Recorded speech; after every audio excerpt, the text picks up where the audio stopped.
Hola a todos, ¿cómo están ustedes? Nosotros vamos hoy día a retomar en nuestra serie de mensajes que iniciamos el año pasado sobre el Evangelio de Marcos, ¿cierto?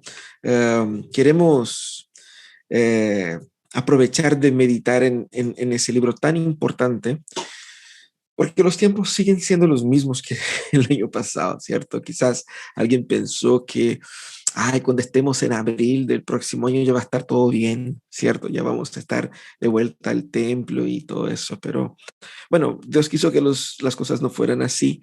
La cosa es que sigue siendo vigente el Evangelio de Marcos y de una forma especial nosotros vamos a conversar recordando la perspectiva de que Jesucristo no vino simplemente para entregar un mensaje y está. Él es el Rey, Él es el Señor, Él sabe cómo el mundo funciona y nosotros no podemos sobrevivir a estos días malos sin recordar los mensajes de Jesús, ¿cierto? Excelente. Vamos a retomar la serie donde quedamos, inicio del capítulo 10. Si usted vio el video que yo les envié por WhatsApp ayer, se va a dar cuenta de en qué momento del libro de Marcos está el capítulo 10. El libro de Marcos tiene tres grandes momentos. Un primer momento hasta el capítulo 8 con Jesús en el norte, ahí en la región de Galilea. Después tenemos Jesús caminando hacia Jerusalén, ahí desde los versículos del capítulo 8 hasta el 11, más o menos 12. Y luego tenemos la parte final de Jesús en Jerusalén, ¿cierto? Y estamos en ese proceso de Jesús viniendo del norte hacia el sur. Y en ese transcurso él habla de diversos temas que tienen que ver no solamente con la respuesta a la gente que le cuestiona las cosas, pero también en el proceso de entrenar a sus discípulos. Y eso sirve para nosotros. El tema de hoy es el divorcio. Vamos a hablar sobre divorcio. Bueno, el divorcio es un tema que despierta mucho dolor en los corazones. Todos nosotros tenemos en nuestras familias al menos alguien, algún conocido que ha pasado por este drama del divorcio, ¿cierto? Es un tema que divide también muchas opiniones dentro de las iglesias, porque la gente se pregunta, ¿se puede o no se puede? ¿Cómo es el tema del divorcio? Bueno, la historia de nuestras familias es una historia imperfecta. Cuando vamos a las escrituras y encontramos las historias de las personas en las escrituras, encontramos también historias igualmente imperfectas, ¿cierto? Historias de separación, de traición, historias de abandono, es decir, muchos de nosotros, quizás todos, hemos tenido en nuestras familias historias complejas, producto de matrimonios que fracasaron. Así que nosotros debemos pensar bíblicamente sobre el tema. El problema está en que la visión que existe sobre familia en la sociedad de una forma general está cada vez más vinculada a la idea de las afecciones o fundamentada en los afectos. Es decir, se fundamenta tener o no matrimonio, contraer o no matrimonio, simplemente y únicamente basado en el sentimiento, en el afecto. Bíblicamente, la visión es diferente. Por lo tanto, vamos a conversar un poco sobre cuál es la visión bíblica sobre matrimonio y obviamente sobre el divorcio. Bueno, es un tema importante también porque nos afecta a todos. Quizás nos afecta a los que ya están casados, obviamente, para que entiendan que el divorcio bíblicamente no es una opción. Para los que están divorciados, para que entiendan que Dios obra gracia también en estas circunstancias. Y para los que están solteros, para que tomen con mucha seriedad lo que es el matrimonio. Por eso es un tema importante, ¿cierto? Y tenemos que saber qué es lo que Jesús piensa sobre eso. Bueno, Marcos 10 está mostrando Jesús eh, respondiendo al inicio a fariseos, luego Jesús enseñando a sus discípulos a cómo tratar a los niños, luego hablando del tema de la propiedad, es decir, él está mostrando ahí en ese capítulo 10 y 11 de los requisitos éticos del discipulado. Nosotros estamos viviendo días caóticos y en esos días caóticos, más que nunca, debemos escuchar a Jesús en el caos de la vida. escuchar los conceptos que Jesús enseña acá.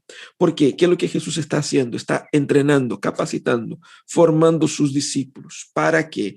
Para vivir como representantes de Jesús, como imitadores de Jesús en ese mundo caótico que es el mundo que vivimos hoy y es el mundo que vivían ellos, ¿cierto? Fíjense que Jesús viene entonces a corregir ideas preconcebidas que tenemos sobre la vida, sobre varios asuntos. El divorcio y el matrimonio es uno de estos temas, ¿cierto? Y Jesús es en ese capítulo 10 presentado aquí a ese tema del divorcio como una forma de poner a Jesús a prueba. Veamos lo que dice ahí el texto de Marcos 10, vamos a leer de los versículos 1 al 12. Dice así la palabra de Dios. Jesús partió de aquel lugar y se fue a la región de Judea y al otro lado del Jordán. Otra vez se le reunieron las multitudes y como era de su costumbre les enseñaba. En eso unos fariseos se le acercaron y para ponerlo a prueba le preguntaron, ¿está permitido que un hombre se divorcie de su esposa? ¿Qué les mandó Moisés? Replicó Jesús. Moisés permitió que un hombre le escribiera un certificado de divorcio y la despidiera, contestaron ellos. Esa ley la escribió Moisés para ustedes por lo obstinado que son, aclaró Jesús. Pero al principio de la creación de Dios, los hizo hombre y mujer. Por eso dejará el hombre a su padre y a su madre, y se unirá a su esposa, y los dos llegarán a ser un solo cuerpo. Así que ya no son dos, sino uno solo. Por tanto, lo que Dios ha unido, que no lo separe el hombre. Vueltos a casa, los discípulos le preguntaron a Jesús sobre este asunto. El que se divorcia de su esposa y se casa con otra, comete adulterio contra la primera, respondió. Y si la mujer se divorcia de su esposo y se casa con otro, comete adulterio. ¿Qué es lo que Jesús está hablando aquí en ese texto? Vamos a tener una mirada en el texto partes por partes. Te invito a que, si es posible, que tengas su Biblia en la mano, ¿cierto? El texto ya no va a estar proyectado aquí. Entonces, abra su Biblia ahí en su dispositivo o si tienes la Biblia en papel, que algunos todavía la tienen. Puedes abrir ahí y compartir esa lectura con nosotros. Bueno, primeramente Jesús es puesto ahí en el contexto, ¿cierto? Jesús llega a una región la región de Judea. Es una región que está más al sur de todo el territorio ahí bíblico, ¿cierto? Caminando hacia Jerusalén. Y Jesús estaba ahí caminando y las multitudes se les acercaron y Jesús, ¿qué hacía? Enseñaba a las multitudes, ¿cierto? Entre las multitudes estaban también los fariseos. Se les acercaron los fariseos y preguntaron a Jesús sobre el divorcio, ¿cierto? ¿Quiénes eran los fariseos? Para que los que no saben, para que puedan tomar nota. Los fariseos, ellos conformaban un grupo laico, es decir, no eran clérigos, no eran sacerdotes ni nada, eran un grupo de hombres que en su inicio tenían la preocupación por la fidelidad a la ley, la fidelidad a las escrituras. Y en un momento fue muy importante para la historia del pueblo hebreo para impedir que herejías se introdujeran en el pueblo. Pero en ese contexto acá, los fariseos terminaron siendo un grupo que de cierta manera manipulaban la ley para presumir espiritualidad, pero en realidad tenía una espiritualidad muy distorsionada. Y obviamente en un contexto de oposición a Jesús, porque ellos eran un grupo político religioso opositor a Jesús, ellos ponen a Jesús en una trampa y le preguntan sobre el divorcio. Y era una pregunta complicada. ¿Por qué era complicada? Porque había una divergencia dentro del pueblo con relación a lo que significaba la idea del divorcio. Jesús les dice, ¿y qué dijo Moisés? Ellos les preguntan, primeramente, ¿un hombre puede divorciarse de su esposa? ¿Un hombre puede dar carta de divorcio y divorciarse? Y Jesús les contesta, ¿qué dijo Moisés? Para que ellos respondiesen según la ley, según la interpretación de ellos de la ley. Y ellos hacen referencia a Deuteronomio 24, el versículos de 1 a 4, donde de hecho Moisés habla del tema. ¿Cierto? ¿Qué es lo que dice Moisés ahí? Que si un hombre encontrara algo indecente en la mujer, él pudiera dar carta de divorcio. Cuando leemos ese texto entero, y ustedes van a ver que el texto hace referencia no simplemente al divorcio, sino que a un proceso de justicia hacia la mujer, en el caso cuando el hombre se siente ofendido por algo, para no perjudicar a esa mujer y permitir que ella pueda recomenzar su vida. Es como una forma de equilibrar la sociedad, de ajustar la sociedad, y no está directamente sancionando o permitiendo el divorcio libremente. Vamos a hablar un poco más sobre eso, pero lo que pasa es que en el versículo 4, en esos versículos de 1 a 4, hay una palabra que divide los fariseos en dos grupos. La palabra que podemos traducir por indecente, cosa indecente o cosa inmoral, no hay una traducción tan exacta así. Un grupo, los discípulos del rabino Shammai, ellos creían que esa palabra tiene que ver con adulterio, es decir, si su mujer se adulteró o cometió adulterio, usted se puede separar de ella, divorciarse de ella.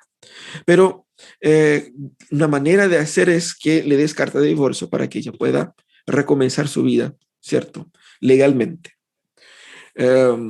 Luego, la idea es de incluso preservar la vida de la mujer.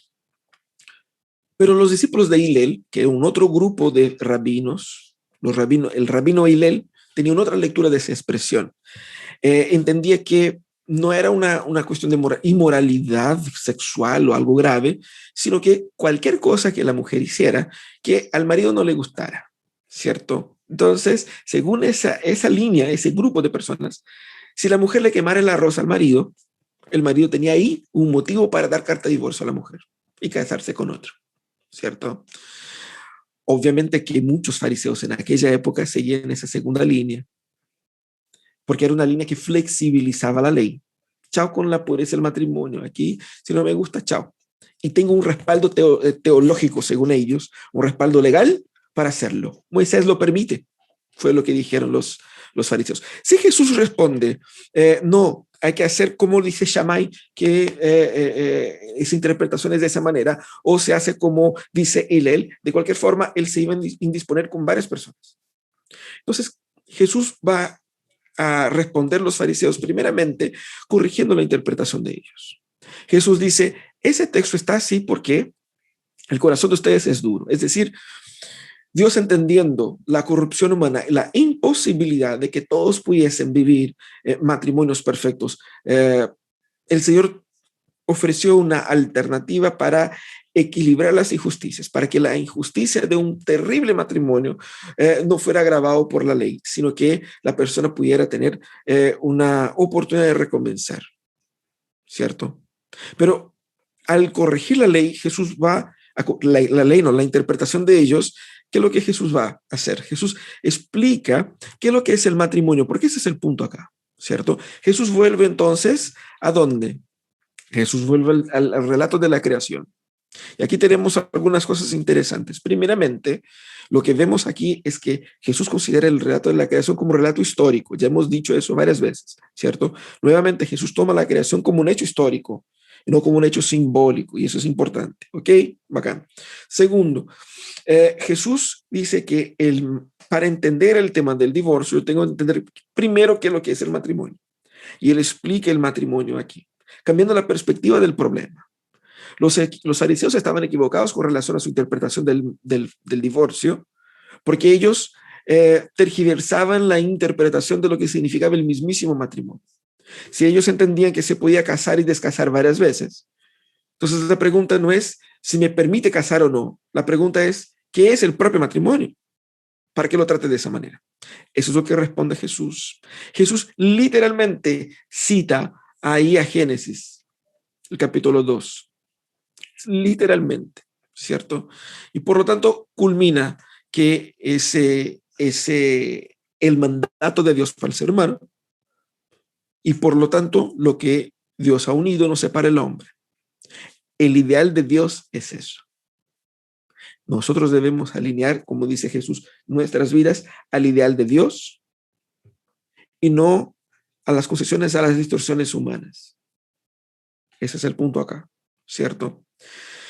Y después de responder eso a los fariseos y a toda la gente que escuchaba, Jesús llega en la casa y los discípulos como que le preguntan de nuevo. Esa nueva pregunta que hacen los discípulos tiene que ver más bien con el tema del recasamiento.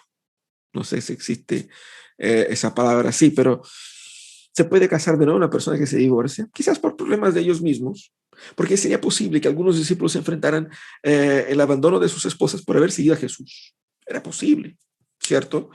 Hay una teoría que dice que incluso el apóstol Pablo era casado y su esposa lo abandonó porque él se convirtió. No sé, son teorías, pero ellos preguntan a Jesús nuevamente y Jesús aclara, ¿cierto? El punto ahí. Jesús dice que el que toma levianamente el matrimonio y busca casarse otra vez está en pecado. Jesús raya la cancha y pone todo en la perspectiva del relato de la creación. El nuevo matrimonio no deja de ser de ser un fracaso en el plan intocable de Dios, por lo que ambos deben tener el deber de luchar al máximo para mantener el matrimonio. Eso que Jesús quiere decir. Tú debes luchar al máximo para mantener el matrimonio, porque ese es el plan de Dios. La pregunta que nosotros nos hacemos hoy es, ¿qué nos enseñó Jesús sobre matrimonio, divorcio y nuevo matrimonio? ¿Qué enseñanzas tenemos en ese texto de Marcos 10, de los versículos del 1 al 2? Tres enseñanzas fundamentales. La primera es que el matrimonio es una institución divina y no humana.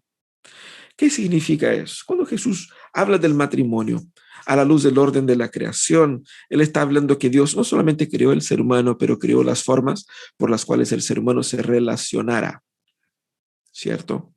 Es así como el mundo debe funcionar. Es así la forma correcta para el funcionamiento del mundo. Por lo tanto, debo entender que el matrimonio es sumamente importante. Es santo en ese sentido, no es un sacramento, pero es una institución divina. Y yo no tengo el deber o el derecho de redefinir según mis valores. Es Dios quien define, ¿cierto? Primeramente porque refleja el carácter de Dios. En la Biblia ustedes pueden ver muchas veces que Dios utiliza la metáfora del matrimonio para nuestra relación con Él. De hecho, la iglesia es llamada la novia de Cristo. Y la venida de Cristo es llamado las bodas del Cordero. ¿Qué significa eso? Significa que la misma idea de la fidelidad y de la unidad entre el pueblo y Dios es también presente en el matrimonio. Una unidad y singularidad profunda, única, indisoluble. Refleja el carácter de Dios, porque refleja el placer y la hermosura de la unidad entre dos personas. Es la forma más íntima que tendrás para estar con alguien.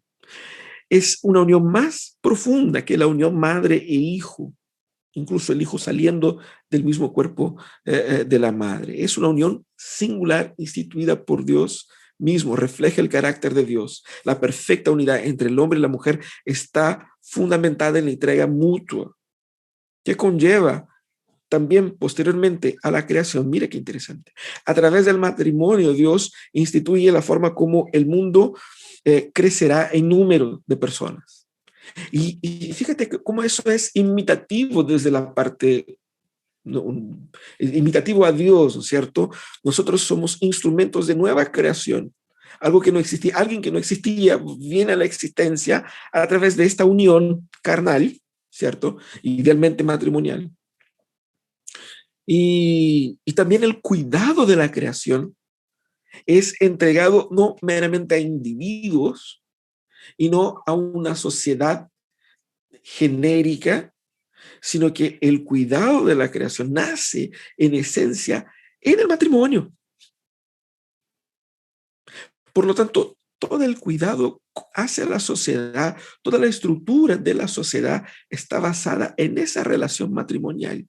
Y tengo que decir, esa relación matrimonial que fue descrita aquí por Jesús es una relación monogámica, ¿ok?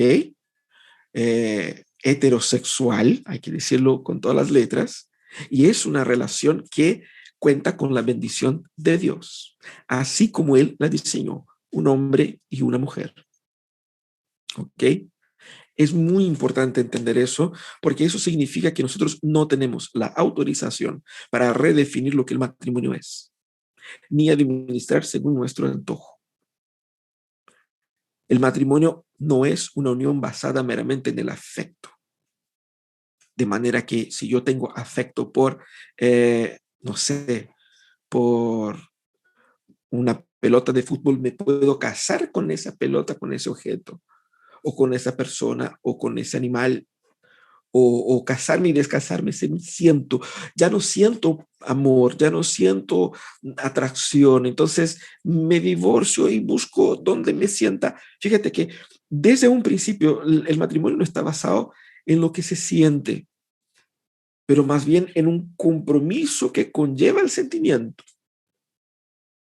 Pero más interesante de todo eso es que si cuenta con la bendición del Señor, el matrimonio cuenta con la fortaleza que da el Señor para permanecer santo. Pero nosotros hacemos todo el esfuerzo muchas veces para que así no sea, ¿no? Pero debemos entender que hay fortaleza en el Señor para mantener el matrimonio. También el matrimonio no tiene propósitos definidos por mí, sino que por Dios. Así que eso tiene implicaciones. Si estás casado, lo que Jesús quiere decir es que entienda que el matrimonio no es un acuerdo entre dos personas, cuyos los términos de este acuerdo son definidos por ustedes. Quien inventó el matrimonio fue Dios.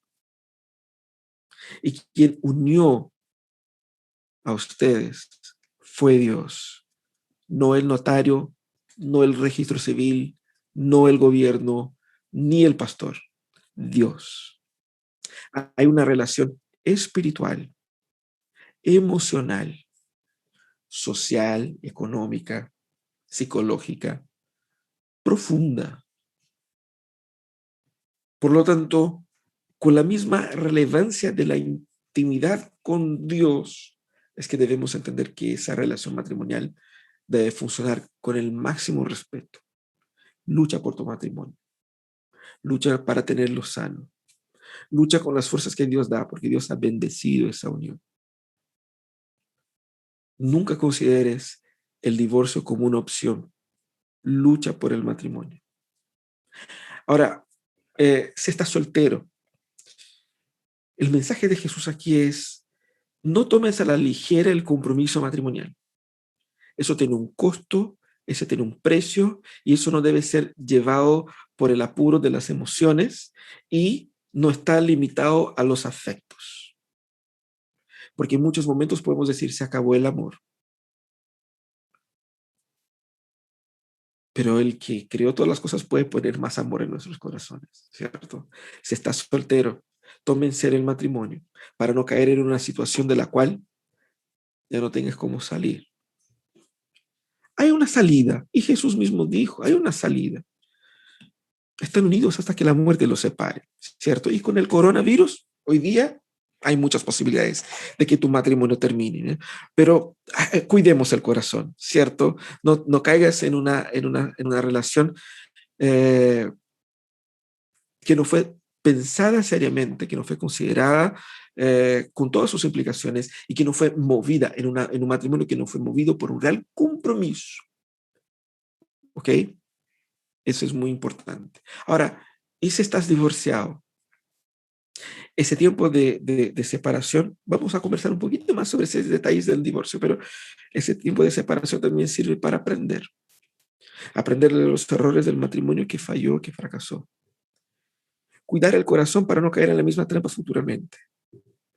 Pero por sobre todo, que el fracaso en la vida te ayude a entender la importancia del matrimonio, para que en su recomenzar, si es que va a recomenzar en una otra relación, puedas hacerlo con mucho más sabiduría y no caer en los mismos errores de la relación anterior. ¿Ok? Primeramente, el matrimonio es una institución divina y no humana. Segunda cosa es que tanto el legalismo como la permisividad moral destruye la familia. Cuando se habla del tema del divorcio, en las iglesias se encuentran dos opciones.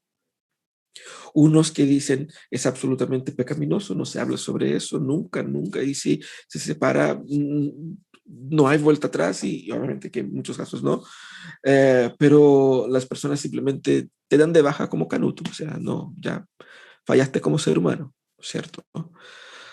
Eh, y el otro lado, dice, no, no pasa nada. Así que no importa el motivo, no importa la circunstancia, si no te gusta, separa y para qué, ¿cierto? Yo he escuchado de pastores diciendo, ¿no? Mira, con mi señora estamos juntos, pero si en un momento queremos ir por otro lado, nos vamos y chao, y se acabó, como si nada. Tanto la permisividad moral como el legalismo destruyen la familia. Tenemos que tomar el ejemplo de los fariseos acá, que estaban valiéndose de una brecha legal, que no era una brecha legal. Ellos inventaron una interpretación y se basaban en esa interpretación equivocada para convalidar sus pecados. Y esa es la pregunta que nosotros tenemos que hacer sobre su opinión sobre el matrimonio y el divorcio. Cuando nosotros justificamos una u otra cosa, ¿estamos simplemente tratando una forma de justificar mi pecado? Porque es pecado pensar de una forma profundamente legalista con relación a eso, cuando yo no pasé por eso, ¿cierto? Yo no tengo problema con eso, entonces yo puedo ser bastante duro en ese tema.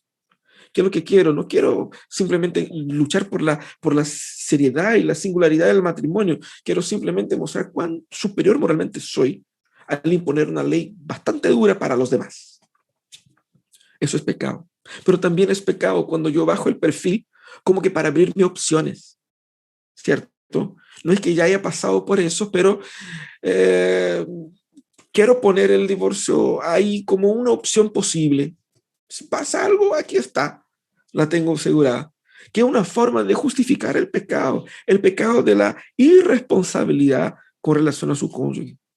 Por lo tanto, estoy tratando de buscar una forma de justificar mi pecado. ¿Está mi matrimonio también basado en una búsqueda egoísta de placer natural o de placer personal? De forma que el divorcio es una opción. ¿Por qué? Porque yo estoy preocupado conmigo. Y si no funciona para mí, no funciona. Si yo me siento tan atacado, tan afectado, no me sirve a mí, no estoy pasando bien, entonces me voy. Tenemos que considerar eso también. El matrimonio bíblico es un donarse, pero es un donarse de dos personas imperfectas. Y que tenemos que reconocer que esas imperfecciones van a generar momentos de crisis, de dolor, de sufrimiento. De igual manera que la gracia del Señor viene a traer perdón, restauración y sanidad, de manera que el matrimonio sobreviva. Pero tengo que pensar también, ¿estoy haciendo yo daño a mí y a otros por causa de la interpretación que yo hago de las escrituras? De una interpretación posiblemente distorsionada de las escrituras. Hay daño que se hace cuando se interpreta legalísticamente las escrituras. Hay gente que vive, y como ya hemos visto, ¿no? Hay gente que están en matrimonios físicamente abusivos, sufriendo incluso riesgo de muerte, porque le han dicho, no, no te puedes separar porque estás casado y si tiene que morir a palo por su marido, que sea así. Hay gente que vive eso, y eso es inmoral. Eso no es bíblico. Jesucristo no está avalando ese tipo de conducta. Si hay violencia, si hay abuso, se tiene que tomar los medios legales para denunciar y para salir de ese ambiente de violencia. Porque sí, el matrimonio es una institución divina, pero quien es el Señor de la vida y de la muerte es Él y no el marido o la esposa. Tenemos que considerar eso. Ahora, hay muchos que hacen al revés y que por la permisividad y la facilidad con que se puede divorciar genera un impacto emocional profundo en otros, en el marido, la esposa, pero también en los hijos. Y son daños que muchos de ellos marcan toda la vida, toda la vida. Quizás uno se utiliza, así como los fariseos se utilizaban, de una brecha legal para herir, para abusar, no físicamente, ni siquiera, pero emocionalmente al otro. Debemos nosotros evitar esa metodología de los fariseos de tratar de acomodar nuestros pecados a una interpretación de la Biblia. La pregunta no es si el divorcio es permitido o no, porque fíjate que la respuesta de ellos es, Moisés permite, pero la pregunta no es si es permitido o no. La pregunta es, ¿Dios quiere eso? ¿Eso es lo que Dios quiere?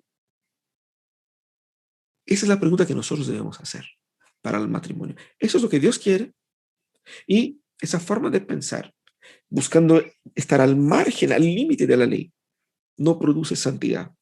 Porque obviamente quien vive así no quiere santidad. Quiere pecar con la conciencia tranquila. Y cuando hablamos del divorcio tenemos que entender eso.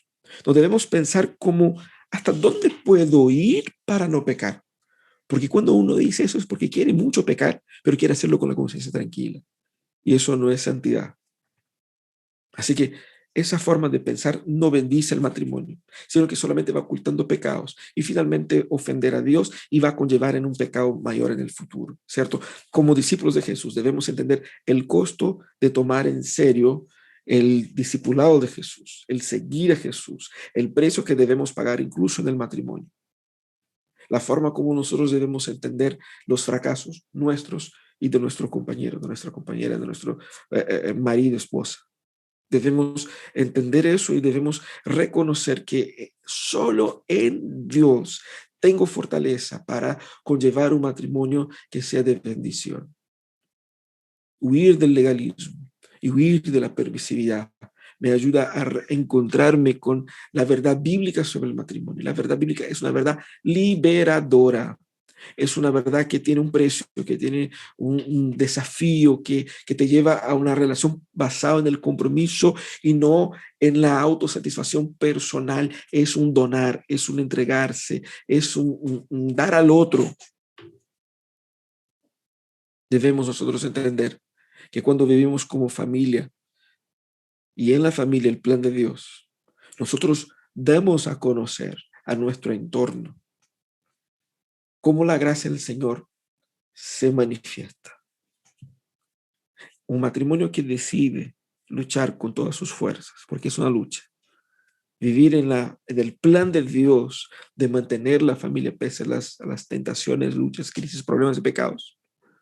Da testimonio de cómo la gracia de Dios fluye desde su matrimonio hasta sus hijos y hacia la sociedad. Es así como somos instrumentos de bendición en la sociedad. Instrumentos de cura, de perdón, de restauración, de esperanza para tantos otros, ¿cierto? Así que tanto el legalismo como la permisividad moral destruyen la familia. Pero en último lugar, ¿qué pasa con aquellos que ya han tenido su historia marcada por el tema del divorcio? Que ya tienen un matrimonio destruido. Bíblicamente Jesús deja muy claro, el divorcio no es una opción. El divorcio no es la voluntad de Dios. Pero aún así, el pecado humano nos lleva a circunstancias donde no podemos hacer otra cosa que no separarnos. Como dije, el texto de Mateo nos echa un poco más de luces.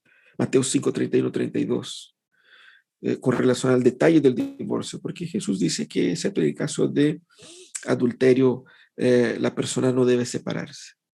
Entonces, el adulterio es una causal para eso.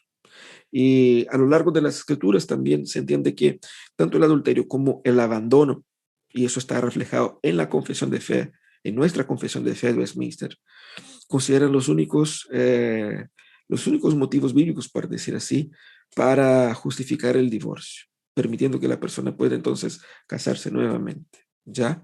Entonces tenemos que entender que cuando hay esas circunstancias, tanto que ponen en riesgo la vida como circunstancias de adulterio, encontramos circunstancias ahí para recomenzar y pensar en una nueva familia. Pero la Biblia también habla de que En las palabras de Jesús aquí, en el versículo 10, 11 y 12, Jesús insiste que si el hombre separa a la mujer y ella se casa de nuevo, ella va a estar adulterando. ¿Qué quiere decir Jesús con eso? Quiere decir que cuando existe esa separación por cualquier motivo A, B o C, que no son tan trascendentales como los que hemos dicho acá, el deseo de Dios es que estas personas no se casen con el objetivo de seguir insistiendo para que el matrimonio pueda recomenzar. No fue un problema ni de riesgo a la vida, no fue un problema de adulterio, no fue un problema que es impeditivo para que esa relación se dé. Es como muchas veces de compatibilidad, de proyectos de vida, por decir una forma. La orientación bíblica es que no se casen, porque el no casarse significa la posibilidad de luchar para que ese matrimonio vuelva. Esa es la intención de Dios con eso. Dios cuida aquellos que han fracasado. El texto de Deuteronomio 24 es un texto liberador. ¿En qué sentido? En el sentido en que incluso si una de las partes cae en pecado, la otra parte puede dar carta de divorcio para que la parte pecadora pueda casarse de nuevo. Mira, en una sociedad compleja y estructurada familiarmente como el pueblo hebreo. Aquí era una forma de proteger a la mujer de abusos que ella podía haber pasado, de injusticias que ella podía pasar. Es decir, el matrimonio es el plan de Dios. El adulterio, así como el divorcio, no son partes del objetivo de Dios. Pero, ¿qué pasa con los que sufren todo eso? La misma palabra muestra cómo Dios nos permite recomenzar. Hay nuevos caminos que el Señor nos permite vivir, pero va a ser mucho más difícil porque hay que, primeramente, tenemos que sanar el corazón de las heridas de la relación pasada. No es algo menor. Hay algo que fue dañado y hay algo que va a estar marcado por toda la vida en su corazón. Y el Señor es quien tiene que trabajar en esas heridas. Es un camino de arrepentimiento, es un camino de conformación a la voluntad de Dios, es un camino de repensar los planes. Es la opción que el Señor nos da de recomenzar. No significa que yo necesariamente tenga que casarme de nuevo. Mucha gente que se separa, sobre todo si son mujeres, termina no casándose de nuevo, muchas veces realizándose con la labor de cuidar a sus hijos o no quieren casarse nomás. Los hombres son más difíciles, terminan casándose más veces, pero eh, el desafío del Señor aquí es luche por su matrimonio, pero si llegaste a Jesús con la vida destruida, con un matrimonio destruido, hay gracia para recomenzar. Hay gracia para recomenzar no solamente cuando te divorcias, pero también cuando estás casado, para reencontrar la razón por la cual se unieron en un primer momento. Hay gracia del Señor. Las palabras de Jesús en ese texto son liberadoras, pero también rayan la cancha. El plan de Dios para nuestras familias debe ser el plan que Él puso en sus escrituras y no el que invento yo en mi corazón. Pero cuando vivo el plan de Dios con todo el precio, disfruto de su gracia y de su misericordia. No sé cuántos de nosotros están con el corazón apretado por luchas en el matrimonio. Y quizás ese tiempo de pandemia hace con que ciertos problemas matrimoniales crezcan. Hay esperanza en el Señor. También cuentas con una comunidad de fe para apoyarte, para orientarte. No estás caminando solo ni sola. Si estás viviendo en una relación violenta y abusiva, hay que denunciar, hay que buscar salida de esa situación. Si tu vida está en riesgo, hay que salir de eso. Pero no debemos ser irresponsables con el plan de Dios para el matrimonio. Porque cuando seguimos el plan de Dios, la gracia de Él se manifiesta en nuestras vidas. Hay que enfrentar con esperanza los días duros que estamos viviendo, porque solamente cuando vivimos en el plan de Dios es que experimentamos al máximo de la gracia que Jesús nos muestra acá. Vamos a orar, vamos a pedir que Dios hable a nuestros corazones, ayudándonos a enfrentar todo eso. Señor amado, tu palabra es poderosa. Pero Señor, yo quiero clamar hoy día por las familias de nuestra iglesia. Amigos y amigas que quizás están enfrentando momentos de luchas en su vida matrimonial. Que tu Señor les pueda proveer salida, salvación, restauración de esos matrimonios. También, Señor, quisiera pedir por mis amigos que son solteros, que están proyectándose matrimonialmente. Que tu Señor prepare sus corazones para entender el tamaño del reto que enfrentarán. Pero también, Señor, te pido por, sobre todo, aquellos que han enfrentado el dolor de la separación y del divorcio. Que tu Señor puedas restaurar esos corazones. Ayuda, Señor, a que entiendan que no es simple, no es algo que pueden simplemente hacer con ligereza. Es algo complejo, duro, difícil, el recomenzar como tú demandas. Por eso, Señor, te pido gracias sobre ellos, para que la sanidad del Señor repose sobre sus corazones y que puedan, Señor, replantear sus vidas y encontrar gracia en el Señor, para construir una familia que glorifica tu nombre y para que tengan paz en el hogar. Eso es lo que te pedimos, Señor, en el nombre de Jesús. Amén y amén.